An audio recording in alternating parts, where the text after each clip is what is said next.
Assalamualaikum warahmatullahi wabarakatuh. Di sini saya Muhammad Rizal Azi, NIM E2018-2282, kelas Ekonomi Syariah 6. Di sini saya akan menanggapi tentang perekonomian terbuka atau bisa disebut dengan perekonomian 4 sektor.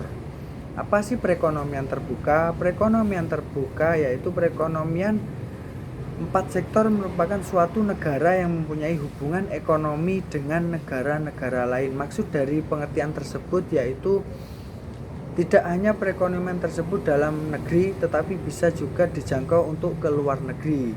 Dalam 4 sektor tersebut terdiri dari yang pertama yaitu sektor rumah tangga, yang kedua sektor perusahaan, ketiga sektor pemerintah, dan yang terakhir yaitu sektor luar negeri. Yang pertama yaitu sektor rumah tangga, yang disebut yaitu terdiri atas sekumpulan individu atau masyarakat yang dianggap homogen dan identik. Yang kedua sektor perusahaan, yang terdiri atas sekumpulan perusahaan yang memproduksi jasa dan barang. Sektor pemerintah, yang ketiga, yang memiliki kewenangan politik untuk mengatur kegiatan masyarakat dan perusahaan. Dan yang terakhir yaitu sektor luar negeri, yaitu sektor perekonomian dunia, di mana perekonomian melakukan transaksi impor dan ekspor.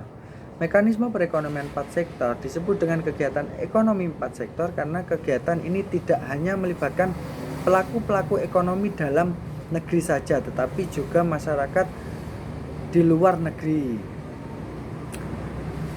Dari diagram circular flow di atas terdiri dari 4 komponen, yaitu yang pertama yaitu rumah tangga. Rumah tangga hubungannya dengan perusahaan, yaitu pada awalnya rumah tangga menjual sumber daya manusianya yang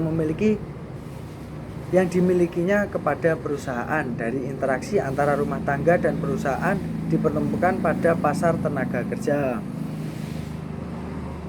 Hubungan rumah tangga dengan pemerintah.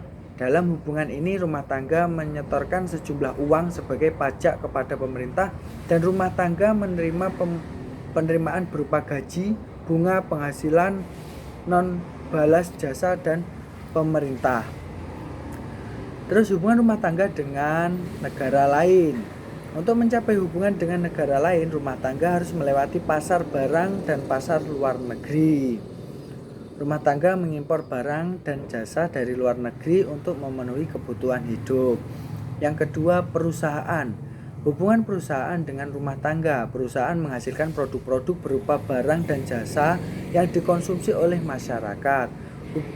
Terus hubungannya perusahaan dengan pemerintah yaitu membayar pajak kepada pemerintah, dan perusahaan menjual produk dan jasa kepada pemerintah melalui pasar barang. Sedangkan hubungan perusahaan dengan dunia internasional yaitu melakukan impor atas produk barang maupun jasa dari luar negeri melalui pasar barang dan pasar luar negeri. Yang ketiga yaitu pemerintah.